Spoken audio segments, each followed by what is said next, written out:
Romanos 15, verso 1. Irmãos, o apóstolo Paulo, no capítulo 14, fala sobre os fracos na fé. Né? Fala sobre comida. Nem é o ponto principal da nossa pregação hoje, né, irmãos? Mas muitas pessoas têm muito receio da comida, de alimentos sacrificados a ídolos, de carne sufocada. Está escrito, né, no Novo Testamento também. Se os irmãos perceberem, aquela reunião, aquele concílio, vamos dizer assim, que aconteceu entre o apóstolo Paulo, né, e os irmãos que estavam em Jerusalém, é justamente para que eles se alinhassem e pregassem a mesma coisa. Né? Então havia ali em Jerusalém muitos judeus, e imagina só, né, se eles falassem assim, olha, a gente é nova criatura em Cristo Jesus, não tem nada contra nós que possa nos abater. Então, se por acaso acontecer de um irmão participar da mesa de alguma comida que foi sacrificada a ídolos, não vai fazer mal pra gente. Né? Se acontecer de um irmão comer uma carne sufocada, também não vai fazer mal pra gente. Imagina o judeu como ficaria, né, uma pessoa que não tem ainda uma maturidade na fé. Alguém que ainda está suportando a ideia de que é só a palavra de Jesus, é só a palavra do Evangelho. Para nós, hoje, é muito fácil defender a nossa fé. Hoje é muito mais fácil para nós do que no início da nossa carreira. Né? Então aqui, ele no 14, ele falou sobre alimentos, né? E aqui no capítulo 15, o que ele diz? Verso 1. Mas nós, que somos fortes, porque nós carregamos peso, é isso? Todo mundo aqui é fisicamente forte. Não. Nós que somos fortes de que jeito, irmãos? Que suportamos a afronta, que suportamos a carga. Nós que somos fortes em que sentido? Em estarmos maduros. Então, a palavra está falando com aqueles que são fortes, aqueles que são maduros na fé, aqueles que estão há mais tempo no Evangelho. Não é? Mas nós que somos fortes, devemos suportar as fraquezas dos fracos e não agradar a nós mesmos. Portanto, cada um de nós agrade ao seu próximo no que é bom para a edificação. Porque também Cristo não agradou a si mesmo. Mas, como está escrito, sobre mim caíram as injúrias dos que te injuriavam. Glória a Jesus. Porque tudo o que dantes foi escrito para nosso ensino foi escrito, para que pela paciência e consolação das Escrituras tenhamos esperança. Ora, o Deus de paciência e consolação vos conceda o mesmo sentimento uns para com os outros, segundo Cristo Jesus. Então, o texto anterior a gente não leu, porque se a gente lê o capítulo 14, dá a impressão que está falando só sobre comida. Não é? Mas aqui nós vamos usar esse entendimento porque é real, eu posso usar esse entendimento para qualquer coisa. Não é? Então, o cristão que é mais antigo na fé, que é mais maduro na fé, tem mais vivência da fé, precisa suportar os mais fracos.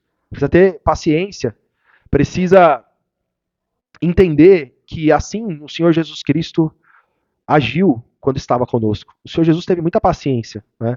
O Senhor Jesus, num momento mais crítico ali, em que ele apanhava e era injuriado, as pessoas xingavam ele, caçoavam.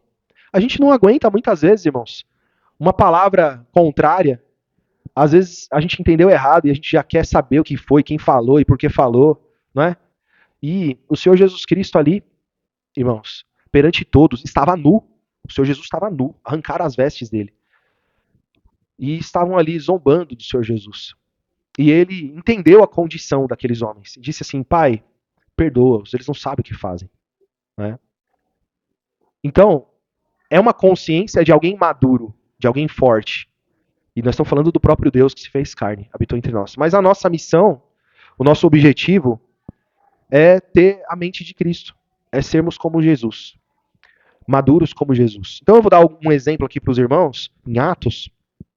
Volta um livro aí, no capítulo 13.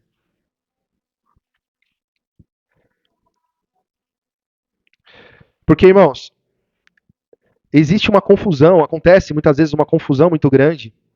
O diabo nos confunde, mexe nas nossas fraquezas muitas vezes, né?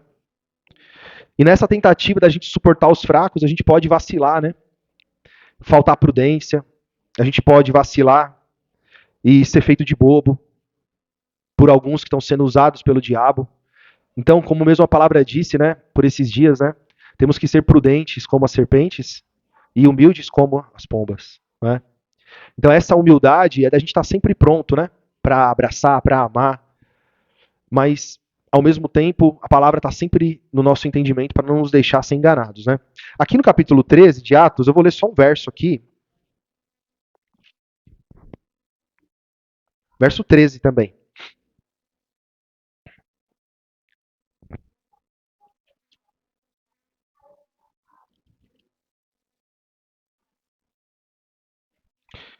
Atos 13, 13. E partindo de Pafos, Paulo e os que estavam com ele chegaram a Perge, da Panfilha. Mas João, apartando-se deles, voltou para Jerusalém. Aí a gente continua a leitura aqui, não dá para entender o porquê que isso aconteceu. Por que João, que estava com ele, saiu e foi para Jerusalém? Mas no capítulo 15, né, no verso 36,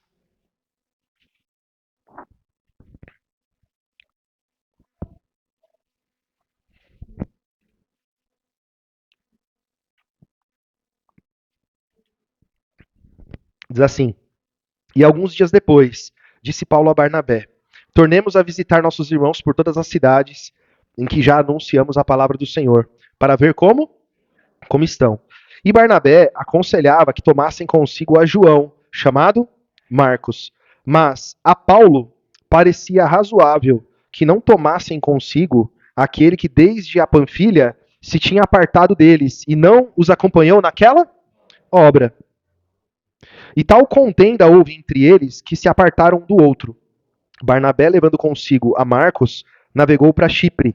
E Paulo, tendo escolhido Silas, partiu, encomendado pelos irmãos à graça de Deus, e passou pela Síria e Cilícia, confirmando as igrejas.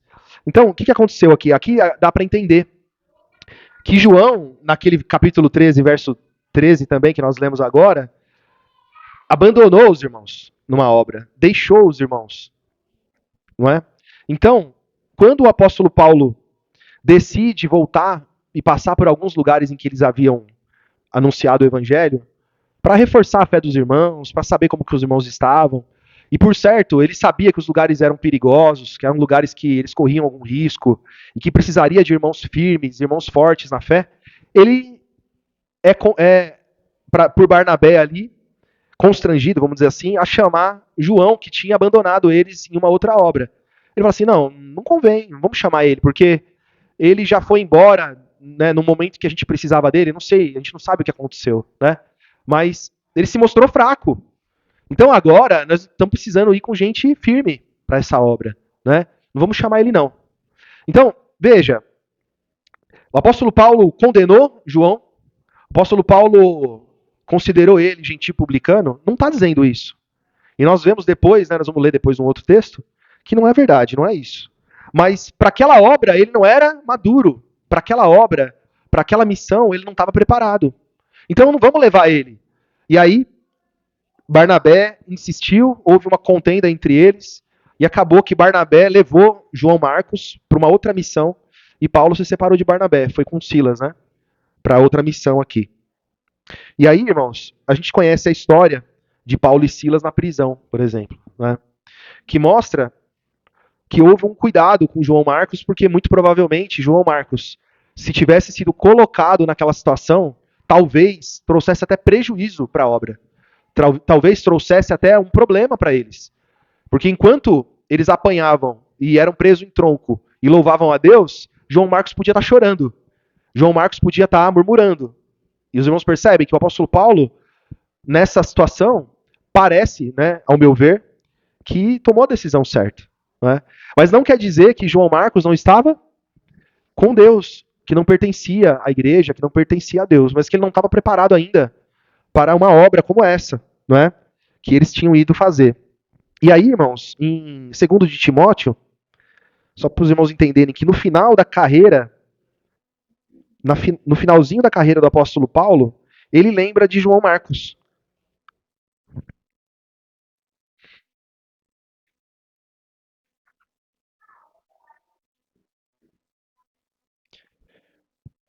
Capítulo 4, vamos ler do verso 1 em diante.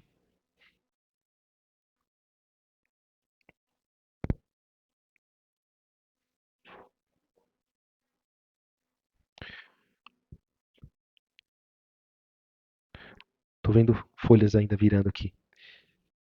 2 Timóteo, capítulo 4. Conjuro-te, pois, diante de Deus e do Senhor Jesus Cristo, que há de julgar os vivos e os mortos, na sua vinda e no seu reino, que pregues a palavra, instes a tempo e fora de tempo, corrijas, repreendas, exortes, com toda longanimidade e doutrina. Porque virá o tempo em que não suportarão a sã doutrina, mas tendo coceira nos ouvidos, amontoarão para si doutores, conforme as suas próprias concupiscências. E desviarão os ouvidos da verdade, voltando às fábulas. Mas tu, se sobra em tudo, sofre as aflições, faze a obra de um evangelista, cumpre o teu ministério. Então, o apóstolo Paulo está enviando Timóteo, motivando um jovem a exercer o cargo de evangelista que ele tinha e dizendo para ele, olha, você vai encontrar dificuldade, porque as pessoas a quem você vai levar a palavra procuram agradar a própria carne, vão procurar uma pregação que agrade mais os seus ouvidos. Vai procurar ouvir aquilo que eles querem ouvir e não ouvir a verdade. Então fique esperto, se esforça, persevera, não é? Os tempos são difíceis. Glória a Jesus. Verso 6.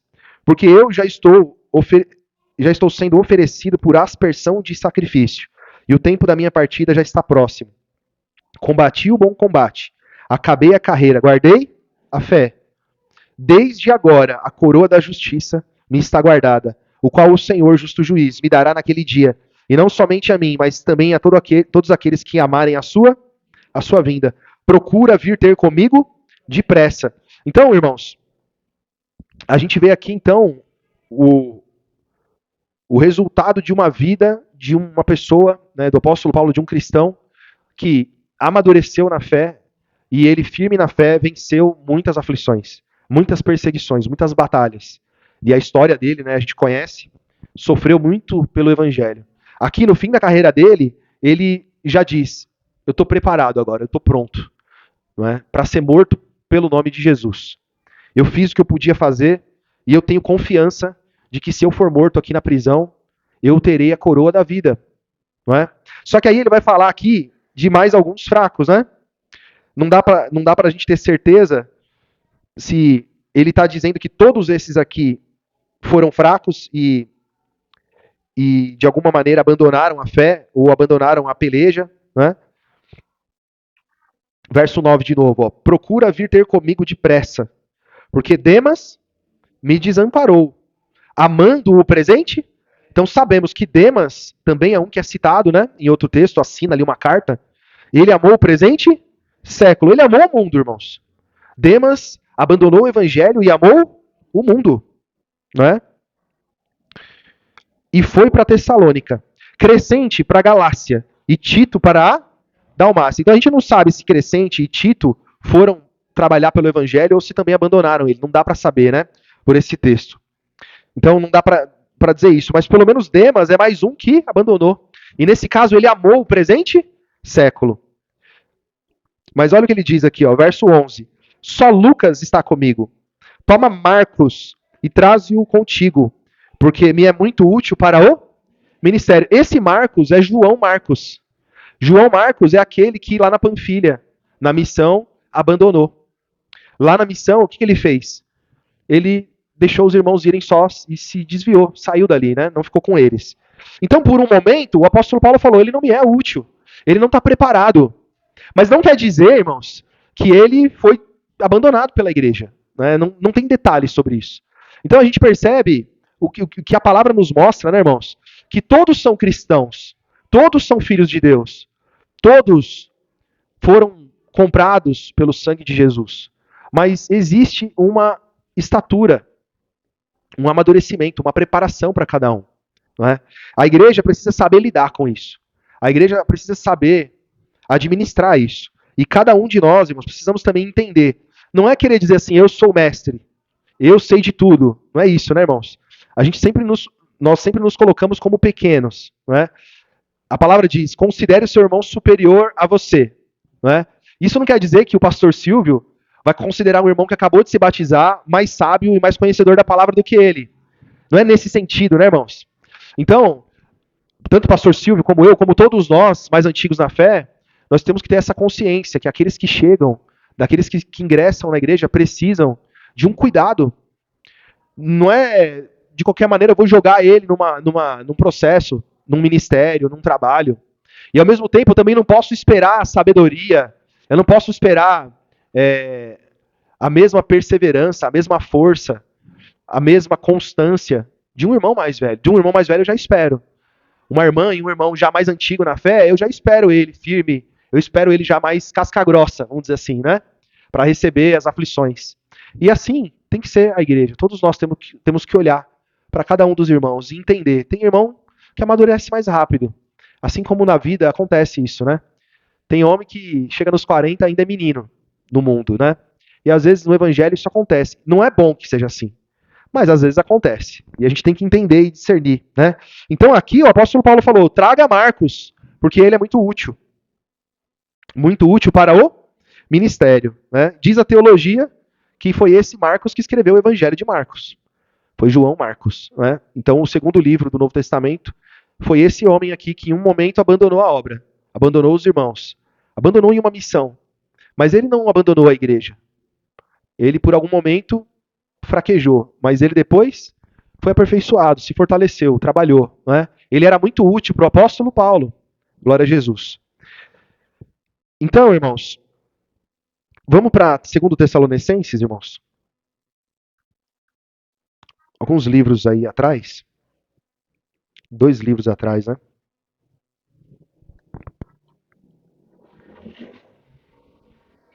Quero pegar um exemplo aqui interessante.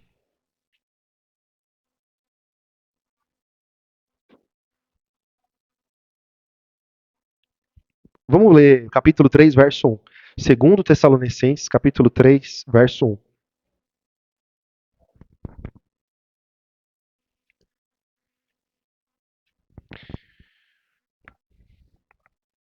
No demais, irmãos, rogai por nós, para que a palavra do Senhor tenha livre curso e seja glorificada, como também o é entre vós, para que sejamos livres de homens dissolutos e maus, porque a fé não é.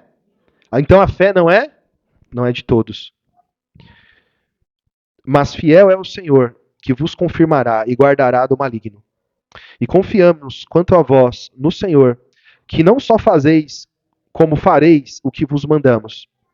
Ora, o Senhor encaminhe os vossos corações no amor de Deus e na paciência de Cristo. Então ele começa pedindo a oração da igreja dos Tessalonicenses, para que eles tenham livre curso para pregar o evangelho, para que sejam livres de homens maus. E diz: por quê? Porque muitos deles não vão crer. Nós vamos passar por muitos lugares e conhecer muita gente. E muitos vão perseguir e vão atrapalhar o nosso ministério. A fé não é de todos. O que isso quer dizer, né, irmãos? Que muitos, apesar de receberem o mesmo dom, porque Deus nunca daria o dom de crer para nós, por exemplo, mas para outros não. Ele não faria essa acepção de pessoas, como a palavra mesmo ensina, né, no Novo Testamento. Mas muitos não abraçam a fé. Muitos não recebem Jesus. Muitos não abraçam a graça. Né? Então a fé não é de todos. E aí, nessa, né, irmãos, a fé não é de todos. Então, muitas vezes pode acontecer de pessoas passarem pela igreja, durarem um tempo na igreja e não quererem a fé, não quererem Jesus. E abandonarem e se perderem em outras denominações ou até no ateísmo, no satanismo, na feitiçaria, como já aconteceu, né? Teve pessoas que passou pela igreja, gente conhecida, nossa, que foi depois para feitiçaria, macumba, alguma coisa assim, né? Então, irmãos, a fé não é de todos. Eu vou julgar quem é da fé e quem não é? Não, né, irmãos? Nós não podemos, nós não temos como saber quem é da fé e quem não é. Nós podemos fazer o quê, irmãos? Aquilo que o Senhor Jesus mandou. Viver em santidade, viver de uma forma que as pessoas possam ver Cristo em nós, não é? Levar a palavra do Evangelho, amar uns aos outros, é o que a palavra nos ensina. E aquele que for da fé vai receber a palavra, vai receber o nosso amor, vai receber a comunhão e vai, sem dúvida nenhuma, crescer como nós estamos crescendo a cada dia. Né? E aqui, irmãos, vamos continuar a leitura. É interessante esse exemplo aqui, ó. Mandamo-vos, porém, irmãos, que em nome de nosso Senhor Jesus Cristo, que vos aparteis de todo o irmão que anda desordenadamente, e não segundo a tradição que de nós recebeu, Porque vós mesmos sabeis como convém imitar-nos, pois que não portamos desordenadamente entre vós. E nem de graça comemos o pão de homem algum, mas com trabalho e fadiga, trabalhando noite e dia, para não sermos pesados a nenhum. Então, primeiro ele fala de andar desordenadamente, né? Então, a pessoa, ela quer fazer parte da igreja, mas ela não recebe conselho nenhum, correção nenhuma, ela faz o que dá na telha, e a palavra está dizendo, olha, gente que não quer saber de nada do evangelho, né? Você vai falar do evangelho para a pessoa, você vai dar um conselho, você quer amar a pessoa, não, eu não quero saber. Não, não, não, não, da minha vida cuido eu. Não, não, esse é um assunto meu, né? Tem gente que é assim, já aconteceu isso, né?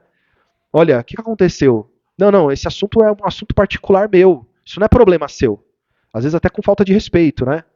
Então, a gente querendo cuidar e amar a pessoa. Então, essa não é a atitude de um cristão.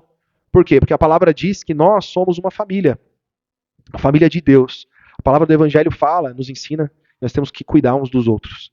E temos que também receber cuidado dos nossos irmãos. Não é? Então, aparta-te. Ele fala, aparta-te, não é? Desses tais. Mas aí ele vai falar, nem de graça comemos o pão de homem algum, mas com trabalho e fadiga, trabalhando noite e dia para não sermos pesados a nenhum de vós. Porque não porque não tivéssemos autoridade, mas para vos dar em nós mesmos exemplo para nos imitardes. Porque, quando ainda estávamos convosco, vos mandamos isto, que se alguém não quiser trabalhar, não coma também. Porquanto ouvimos que alguns de vós andam desordenadamente, não trabalhando, antes fazendo coisas vãs. A estes tais, porém, mandamos e exortamos por nosso Senhor Jesus Cristo, que trabalhando com sossego comam o seu próprio pão.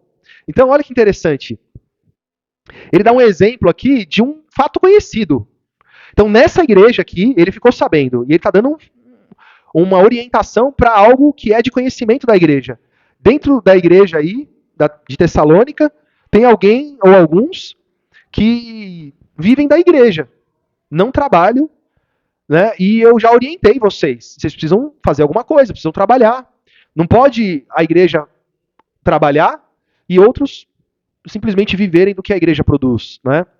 Então, os irmãos estavam suprindo alguns que não trabalhavam, viviam fazendo coisas vãs, viviam de forma que não eram produtivos, né? Então ele fala, eu não ensinei isso para vocês. Então olha que interessante. Então dentro da igreja, vocês concordam que uma pessoa que está numa situação dessa é uma pessoa que ainda é fraca na fé? Uma pessoa que não se sente mal de maneira nenhuma de ser pesado para a igreja? É um exemplo, né, que ele deu. Irmãos, isso aqui é só um exemplo, né? Eu não estou dizendo que existe esse caso na igreja, ainda que já tenha acontecido algo mais ou menos parecido, né, irmãos? Então, o que ele está dizendo, né, irmãos? Está mostrando um exemplo de fraqueza. Mas olha o que ele diz aqui no verso 13. E vós, irmãos, não vos canseis de fazer o bem. Mas se alguém não obedecer a nossa palavra por essa carta, notai o tal. E não vos mistureis com ele, para que se envergonhem. Então, olha que interessante. Os irmãos percebem, e podem perceber em outros textos também do Novo Testamento, nas cartas, que não tinha massagem, né, na hora de dar correção. O apóstolo Paulo mandava a carta, falava abertamente, né? Então trazia uma correção. Isso aqui é uma carta, irmãos. Imagina só que quando eles leram essa carta, a igreja estava cheia lá e o tal estava lá no meio, né? E ele fala assim, ó, cada um tem que trabalhar e comer do seu esforço, do seu suor, né? Aconselha e lê essa carta e se ele não receber, ó, é o que ele diz aqui, ó. Não vos misturei com ele, para que se envergonhe. Né? É para que ele se perca? É para que ele vá para o mundo? Não. A pessoa ela vai para o mundo se ela quiser. Ela abandona a fé, ela abandona a comunhão se ela quiser. Né? Mas o conselho tem que ser dado. Mas olha o que ele diz no verso 15. Todavia, não o tenhais como inimigo, mas admoestai-o como irmão. Olha que interessante, irmãos. Então, a igreja ela tem que ter esse cuidado, não é? Com os mais fracos, falando a verdade, né? Tem que falar a verdade. E o que é fraco, quando ele tem o interesse em crescer na fé, quando ele ama Jesus, ele se envergonha, ele reconhece a fraqueza dele, né? Verso 16, ó. Ora, o mesmo Senhor da paz vos dê sempre paz, de toda a maneira. O Senhor seja com todos vós. Saudação da minha própria mão, de mim, Paulo, que é o sinal em todas as epístolas, assim escrevo. Aqui é interessante, né? Ele provavelmente com problema na vista, ele não conseguia escrever as cartas, mas ele finalizava a carta. Então ele fazia a saudação final com a letra dele, para todo mundo ver que era ele mesmo que estava ali escrevendo, né? Então se eles pegassem várias cópias das cartas deles ali, se eles vissem as cartas do apóstolo Paulo, eles percebiam que era a mesma letra, né? Eu lembrei de um caso agora, irmãos, deixa eu ver o horário aqui, o horário tá certo ali, eu acho que está em Atos capítulo 8, irmãos. Mas é interessante, irmãos, não vos canseis de fazer. Por que ele fala isso, irmãos? Porque muitas vezes a gente se cansa. Então tem alguém que está dando trabalho, não vou ajudar mais, não é? Não vou ajudar mais, eu não vou falar mais, eu já cansei. Ah, porque toda hora é a mesma coisa. Não, irmãos. Então a gente tem que discernir a situação, discernir a pessoa. É uma fraqueza, é uma dificuldade, dá para eu suportar? Né? Então a palavra nos ensina sobre o amor, a palavra nos fala sobre o perdão, sobre o amor, sobre o amor, tudo suporta, não é? Tudo espera, tudo crê, não é? Então, irmãos, nós temos que ter paciência. A pessoa quer Cristo, mas tem vários defeitos, vários, mas ela quer Cristo. Então, irmãos, nós temos que ter paciência, suportar, né? Muitas vezes tem até algum prejuízo, pode acontecer, não é? Eu lembrei desse caso aqui mesmo, é Atos 8, Simão o Mágico. Esse camarada, vamos ler aqui para finalizar. Verso 9. Atos 8, verso 9. E estava ali um certo homem chamado Simão, que anteriormente exercera naquela cidade a arte mágica e tinha iludido o povo de Samaria, dizendo que era uma grande personagem, ao qual todos atendiam, desde o menor até o maior, dizendo: esse é o grande poder de Deus. E atendiam-no, porque já desde muito tempo os havia iludido com artes. O que dá para entender aqui é que, por certo, ele era sustentado. Como consideravam ele um homem de Deus, por causa das coisas fantásticas que ele fazia, então ele era recebido, ele era sustentado. Verso 12. Mas como crescem em Filipe, que lhes pregava acerca do reino de Deus e do nome de Jesus Cristo, se batizavam tanto homens como mulheres. E creu até o próprio Simão. E sendo batizado, ficou de contínuo com Filipe, e vendo os sinais e grandes maravilhas que se faziam, e estava atônito. Os apóstolos, pois, que estavam em Jerusalém, ouvindo que Samaria receberia a palavra de Deus, enviaram para lá Pedro e João, os quais, tendo descido, oraram por eles para que recebessem o Espírito Santo, porque sobre nenhum deles tinha ainda descido, mas somente eram batizados em nome do Senhor.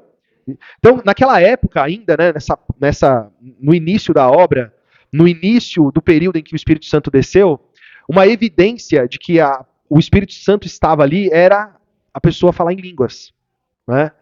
Então, quando eles chegam ali, é o que acontece, né? Eles ainda não tinham recebido o Espírito Santo. Então, os apóstolos, Pedro e João, chegaram lá, né? Então, o verso 17 diz assim, ó: então lhes impuseram as mãos e receberam o Espírito Santo. E Simão, né, aquele mágico que tinha se convertido, vendo que pela imposição das mãos dos apóstolos era dado o Espírito Santo, lhes ofereceu dinheiro, dizendo: dai-me também a mim esse poder, para que aquele sobre quem eu puser as mãos receba o Espírito Santo. Mas disse-lhe Pedro: o teu dinheiro seja contigo para a tua perdição, pois cuidaste que o dom de Deus se alcança por dinheiro.